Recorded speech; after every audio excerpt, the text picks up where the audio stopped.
जो हमारा sleeping pattern होता है बेसिकली वास्तु में हम कहते हैं कि दक्षिण दिशा की तरफ सिर करके हमें सोना चाहिए। ठीक है। क्या होता है जो हमारा अर्थ है इसमें नॉर्थ पोल जो होता है वो हमें पॉजिटिव वाइब्रेशंस देता है और जो साउथ पोल होता है वो उस एनर्जी को पॉजिटिव एनर्जी को एब्जॉर्ब करता है। तो पूर्व की दिशा की तरफ अगर हम बैठकर काम करते हैं या फिर हमारा मुख्य द्वार पूर्व की दिशा की तरफ होता है तो हमें प्रसिद्धि के साथ साथ परोपकार की भी भावना सामने आएगी। क्योंकि बेडरूम में तो कभी भी मंदिर नहीं होना चाहिए। आप एक बार को अपने घर में मंदिर ना देके कॉमन प्लेस जो है मतलब बेडरूम में बिल्कुल भी मंदिर नहीं देना चाहिए। अच्छा, ये वास्तु के विषय में मैं अगर एक और चीज़ आपसे समझना चाहूँ, इसका हमारी डे टू डे लाइफ में और हमारे सोचने की जो क्षमता है, हमारा जो थॉट प्रोसेस है।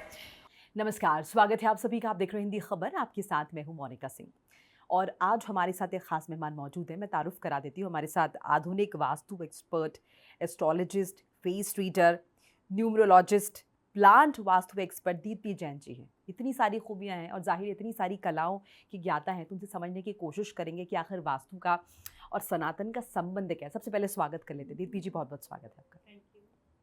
तो दीप्ति जी, सबसे पहली जो मेरी क्यूरोसिटी वो ये कि सनातन धर्म और वास्तु क्या आपस में किसी तरह से जुड़ते हैं? इनका संबंध क्या है? सनातन काल से वास्तु की अवधारणा रही है, हमारी प्रकृति से ये प्रेरित रही है और सनातन धर्म से ही पंच तत्वों का संतुलन को ही वास्तु का बेसिक रूल मानते हैं।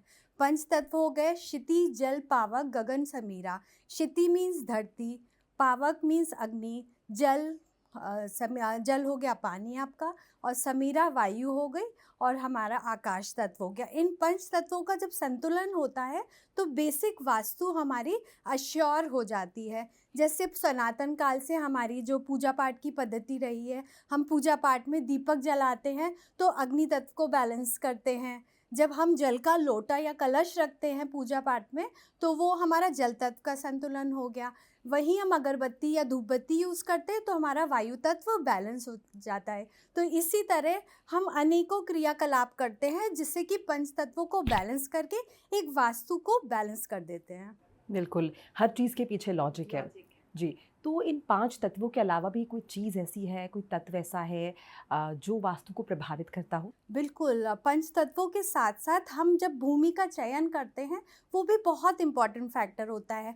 जो हमारी भूमि की जो कलर होती है, देन उसका ठोस होना या फिर हमारी जो ज़मीन है, वो उसकी क्या हिस्ट्री है? क्या वहाँ पे पुरातन काल से कोई अनाचार, अत्याचार तो नहीं हुए हैं? मैं आपके साथ एक केस स्टडी डिस्कस करती हूँ, जिसमें हमने देखा एक बहुत अच्छी फैमिली थी, 2 ब्रदर्स थे, 2 सिस्टर्स थे, अच्छे से मतलब मैरिड थे और सेटल थे। लेकिन वो लोग अपने नए घर में जब शिफ्ट हुए तो बहुत अच्छा हेल्दी नहीं फ़ील करते थे। एक दूसरे से चिड़चिड़ापन वो महसूस करते थे, लड़ाई झगड़ा रहता था। तो हमने जब उनके घर पे विज़िट किया तो एज़ सच इंडिविजुअल पहले तो एस्ट्रोलॉजी चेक करी, तो what is the reason behind. उस एस्ट्रोलॉजी को चेक करने के बाद हमने देखा बेसिक जो ग्रहों का ऊंच-नीच था वो मैनेजेबल था, वो मैनेज कर दिया। लेकिन हमने फिर देखा कि यहाँ पे जो बेसिक वाइब्रेशंस हैं, दे आर अनहोली वाइब्रेशंस। उस जगह की हिस्ट्री जानने की कोशिश करी तो पता चला यहाँ पे पहले भेड़-बकरियों का वो होता था, कटाई होती थी। तो उसकी जो वाइब्रेशंस थी वहाँ की ईथर रेज़ में जमा हो गई थी, जिसके कारण से वहाँ के लोगों के अंदर डर की वाइब्रेशंस रहती थी, व्याकुलता की वाइब्रेशंस रहती थी। तो हमने बहुत सारे एनर्जी टूल्स वहाँ पे लगाए, जिससे कि वहाँ के लोग काफ़ी अब संतुलित और बैलेंस महसूस करते हैं। अच्छा, एक और चीज़ मैं दीप्ति जी समझना आपसे चाहूँगी, क्योंकि आपने ज़मीन का यहाँ पर ज़िक्र किया है। तो घर की वास्तु में और मंदिर की वास्तु में क्या अंतर होता है? देखिए, बहुत बेसिक रूप में बहुत बड़ा डिफरेंस होता है। जो बाहर जो सार्वजनिक स्थान पे मंदिर होते हैं, they are all cosmic energy का केंद्र होते हैं।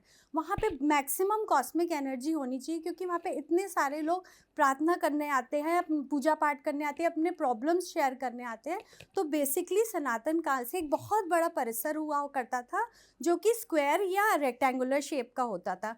वहाँ पे 1/3 ऊंचाई पर हम पूजा स्थल बनाते थे, जिसमें गर्भगृह होता था। गर्भगृह में एक आइडल होती थी और जिसके ऊपर शिखर बनाया जाता। शिखर की ऊंचाई उस परिसर के जो हाइट है उससे 2/3 ऊंची होती थी और इस शिखर का काम होता था कि एनवायरनमेंट से कॉस्मिक एनर्जी को एब्जॉर्ब करके उस श्राइन तक पहुंचाया जाए, और फिर उस फाउंडेशन को पिलर्स, रेक्टेंगुलर या सिलिंड्रिकल पिलर्स द्वारा उसको होल्ड किया जाता था और परिक्रमा एरिया बनाया जाता था, जिससे जो भी साधक होता था वहाँ पे जब परिक्रमा लगाए तो उसको मैक्सिमम से मैक्सिमम कॉस्मिक एनर्जी मिल जाए और वो अपने आप को एनर्जाइज फील कर सके। और जैसे अपने हिंदू धर्म में है, जो शिखर होता है उसका जो शेप होता है वो जनरली ट्रायंगुलर होता है, जो कि फायर एलिमेंट को रिप्रेजेंट करता है। वहीं मुस्लिम धर्म में, जिसमें भाईचारे का भाव ज़्यादा होता है, वहाँ पे आप गोल शेप का यानी कि सर्कुलर शेप का या डोम शेप का आप शिखर देखते हैं। हाँ, हाँ, गुंबद के फॉर्म में होता है। तो वो वाटर एलिमेंट को रिप्रेजेंट करता है। वहीं आप क्रिश्चियनिटी में देखोगे तो ये बहुत ऊंचा, समथिंग लाइक सिलिंड्रिकल हाइट में लेके ज़्यादा बहुत हाइट होता है, क्योंकि उनके धर्म में प्रचार इज़ प्रायोरिटी।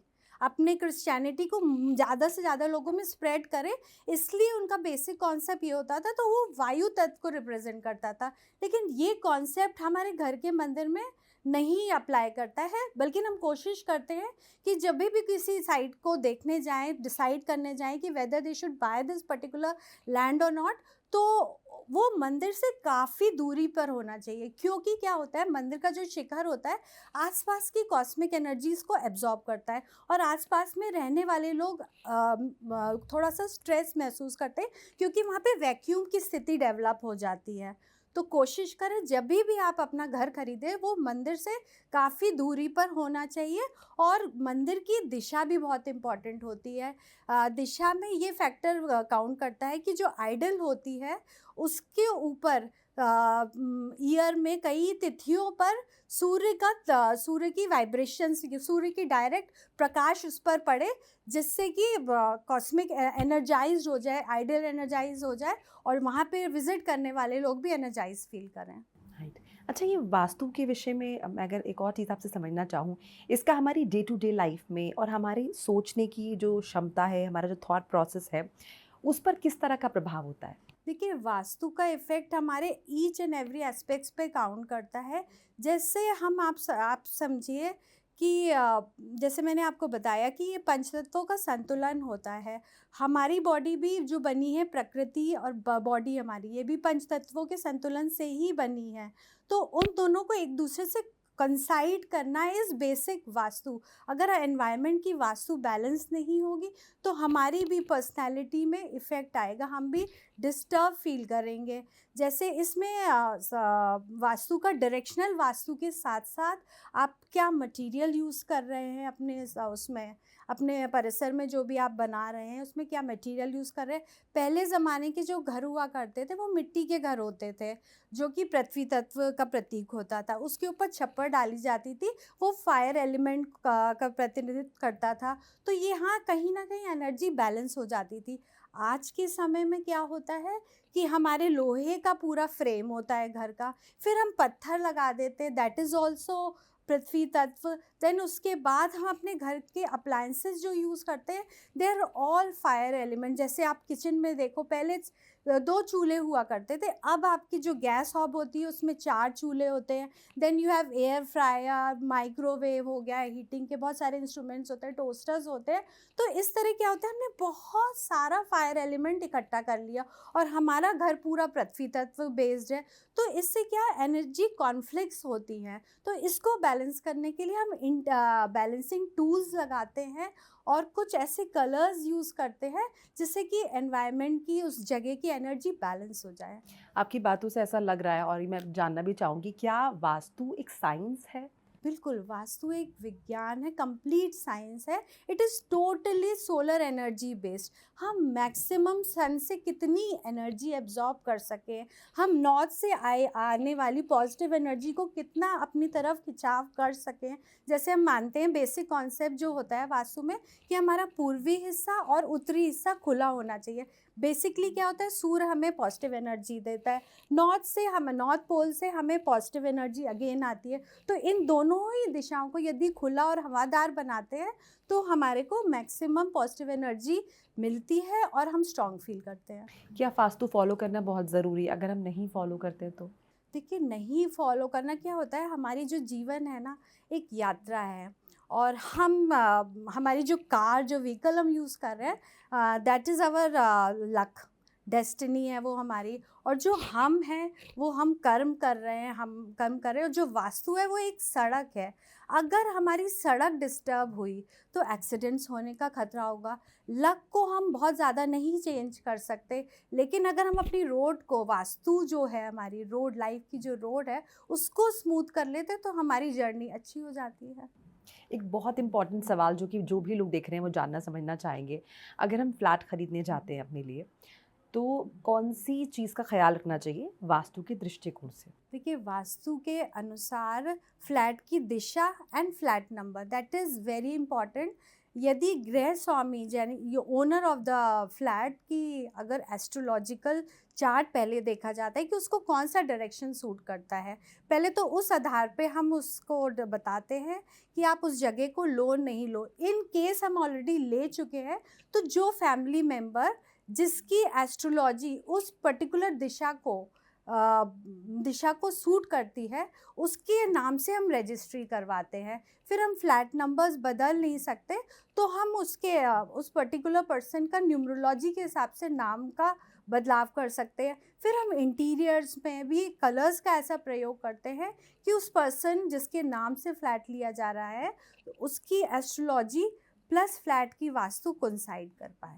क्या ये वास्तु करेक्शंस हम खुद भी कर सकते हैं या हमें किसी एक्सपर्ट से ही सलाह लेकर ये करना चाहिए? देखिए, आजकल मीडिया में बहुत ज़्यादा प्रचार है वास्तु का, सब अपने-अपने ओपिनियंस देते हैं।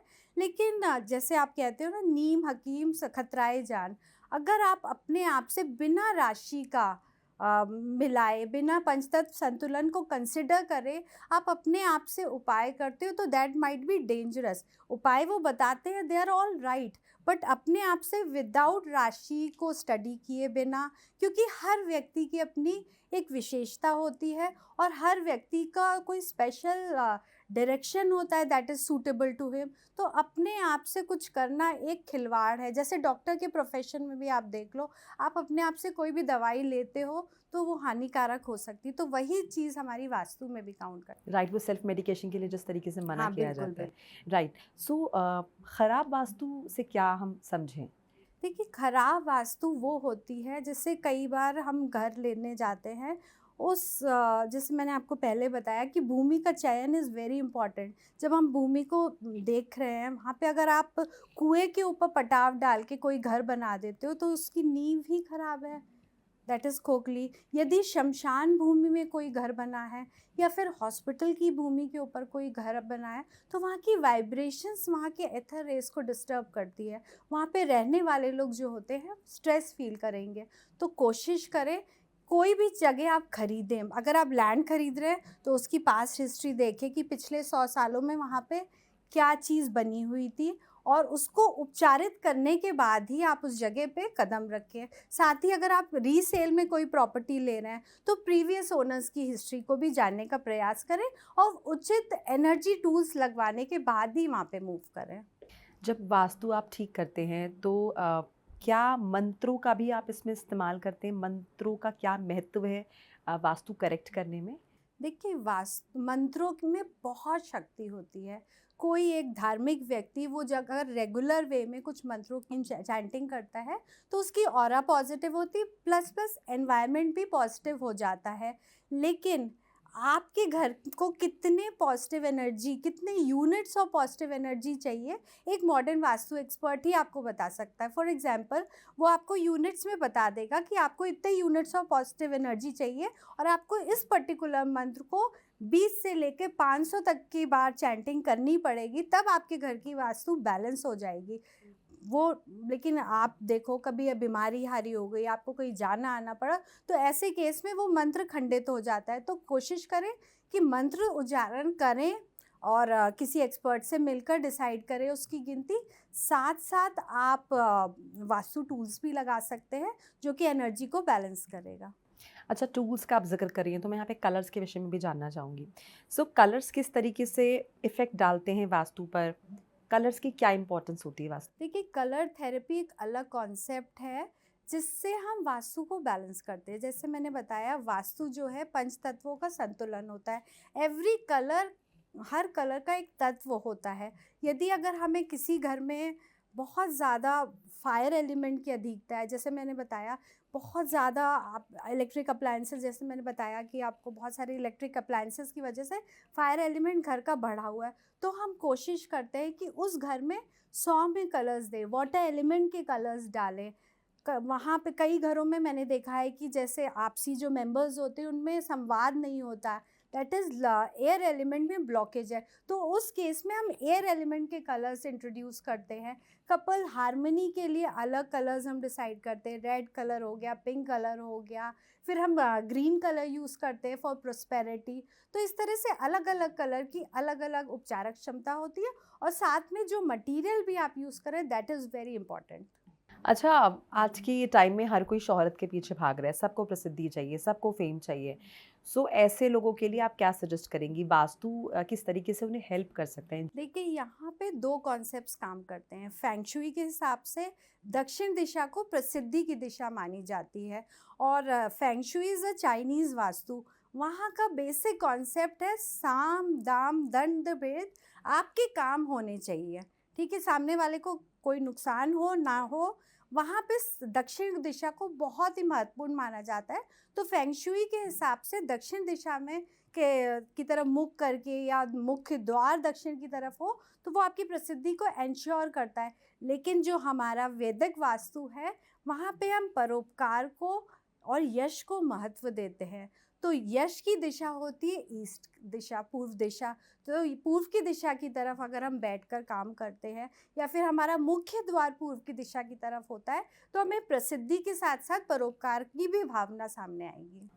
अच्छा, क्योंकि आपने यहाँ पे दिशा का ज़िक्र किया, सो घर के इंटीरियर में हम किस तरीके की आर्ट से रिलेटेड चीज़ों को इंट्रोड्यूस करें ताकि फ़ेम आए घर में या फिर कहें कि अच्छा फॉर्च्यून आए? देखिए, गुड प्रॉस्पेरिटी के लिए, फॉर्च्यून के लिए अलग अलग आर्टिफैक्ट्स होते हैं। देखिए, पहले के टाइम में घरों में शुभ चिन्ह लगाए जाते थे, इवन आज भी हम लगाते हैं। स्वास्तिक चिन्ह हो गया, ओम हो गया, देन आर्टिफैक्ट्स में आप हाथी हो गया, घोड़ा हो गया, दौड़ते हुए घोड़ों का चित्र हो गया, हिरन के चित्र हो गए। ये सारे पॉजिटिव एनर्जी देते हैं। जैसे हिरन जो होता है वो हेल्थ, अच्छी गुड हेल्थ को अश्योर करता है। घोड़ा जो होता है प्रोफेशन को ग्रो करने के लिए हेल्प करता है।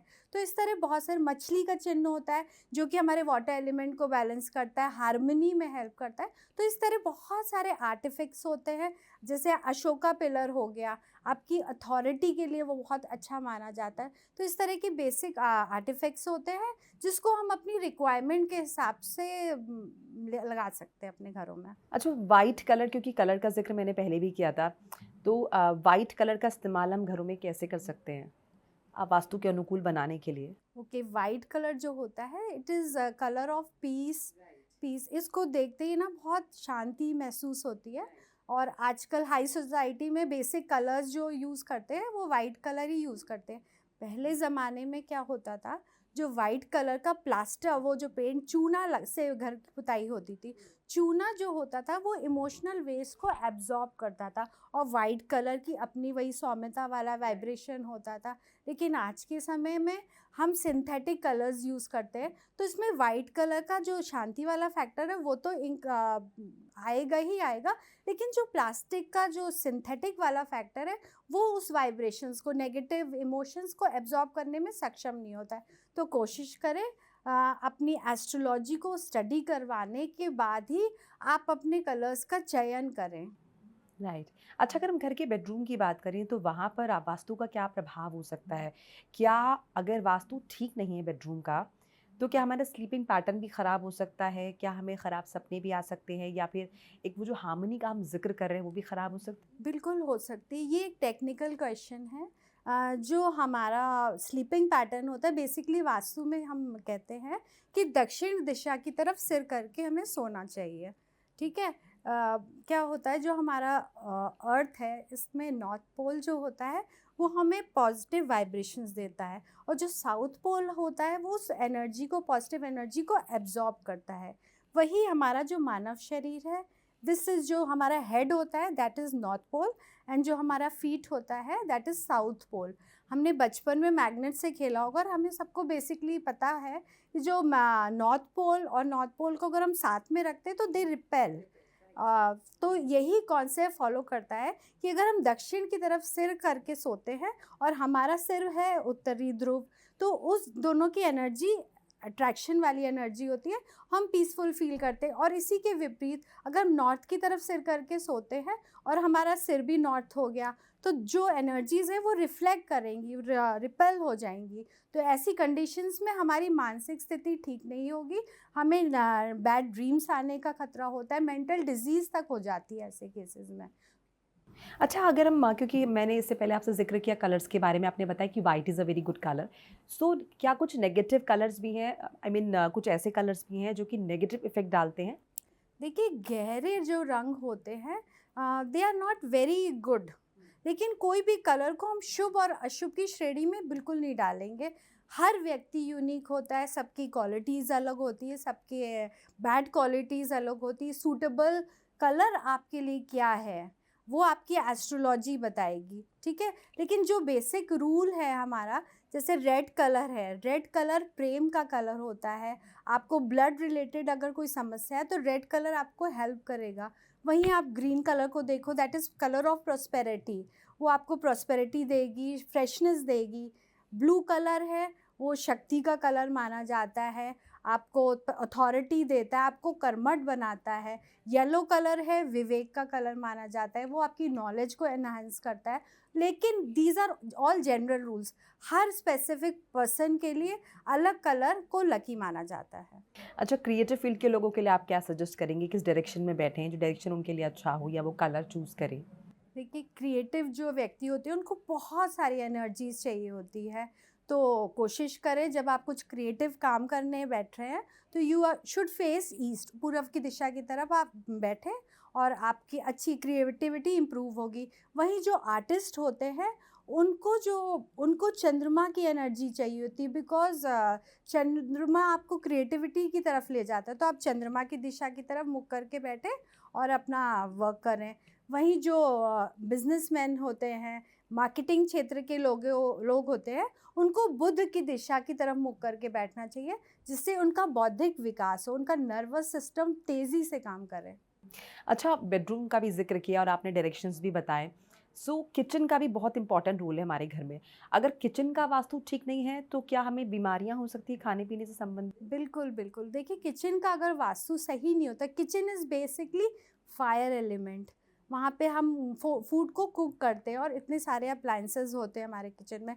अगर किचन हमारा गलत दिशा में होता है या गलत तरीके से बना होता है, तो हमारा basic fire element, fire means ऊर्जा, वो डिस्टर्ब हो जाती है। और यदि हमारी बेसिक ऊर्जा ही डिस्टर्ब हो जाती है, तो हमारा थॉट प्रोसेस भी डिस्टर्ब होगा और पूरे घर की वास्तु भी डिस्टर्ब हो जाएगी। तो कोशिश करें जो आपका किचन है वो मोस्ट इम्पॉर्टेंट फैक्टर है कि आपके घर में सही दिशा में होना चाहिए। और अगर एक पर्सन किचन का डायरेक्शन सही नहीं है, सो सूरत में आप क्या सजेस्ट करेंगे, कैसे हम उसे करेक्ट कर सकते देखिए, तब हम स्पेशल वास्तु टूल्स होते हैं उसको उनके घरों में लगवाते हैं, फिर कलर थेरेपी का भी प्रयोग करते हैं और कोशिश करते हैं कि बेसिकली जो वास्तु का बेसिक नियम है कि अग्निकोण साउथ ईस्ट की तरफ किचन होना चाहिए। अगर वहाँ पे उस दिशा में नहीं है, तो यानी कि किसी और दिशा में होगा, तो वहाँ पे हमने अग्नि तत्व को बढ़ा लिया है, तो उस अग्नि तत्व को हम दबाने की कोशिश करेंगे और कोण की दिशा को बढ़ाने की कोशिश करेंगे with vastu tools.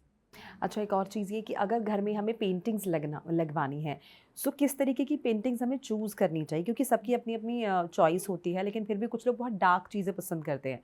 But what do you suggest positivity के लिए, प्रॉस्पेरिटी के लिए क्या पेंटिंग्स लगानी चाहिए? प्रॉस्पेरिटी के लिए या गुड हेल्थ के लिए, जैसे मैंने आपको बताया, हिरन की पेंटिंग बहुत अच्छी होती है। देन रेड फ्लावर्स की पेंटिंग आपको फेम देता है। येलो फ्लावर्स की जो पेंटिंग होती है आपकी हेल्थ को इम्प्रूव करता है। देन राइजिंग सन की पेंटिंग आपके करियर को ग्रोथ देती है।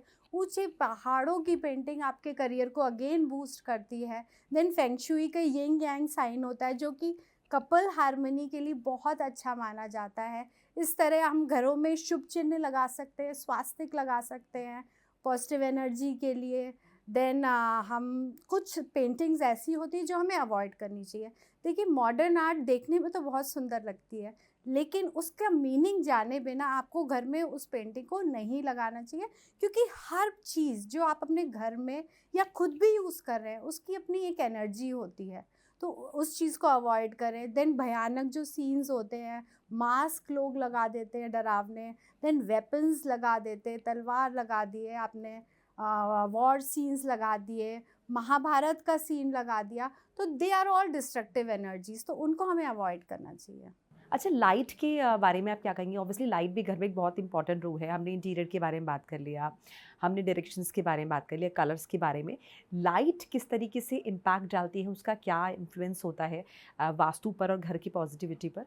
देखिए लाइट जो होती है वो हमें एनर्जी प्रोवाइड करती है, एनर्जी फ्लो देती है हमारे को।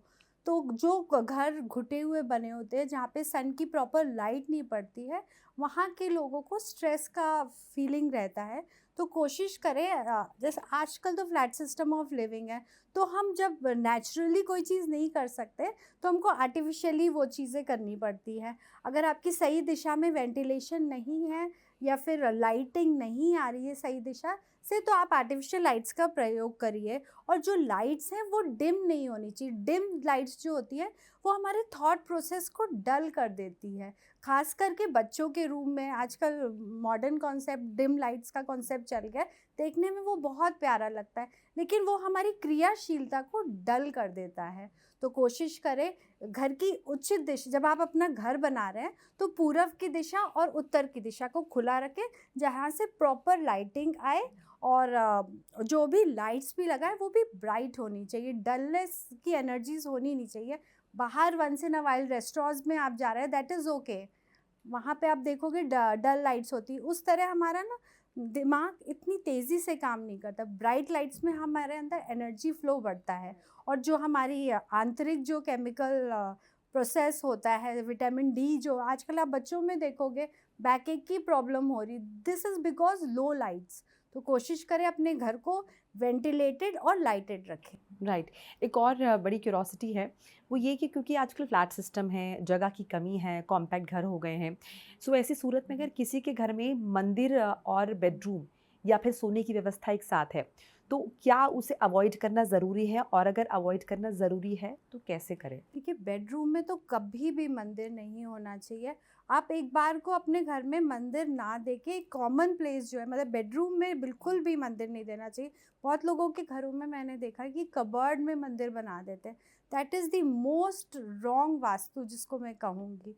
आप अपने अगर ड्राइंग रूम में जगह हो तो वहाँ की पूर्वी दिशा में आप मंदिर बनाओ, तो बेटर रहेगा comparatively.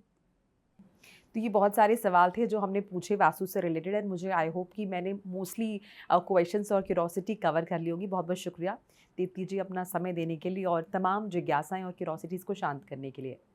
Thank you so much. Okay, thank you so much.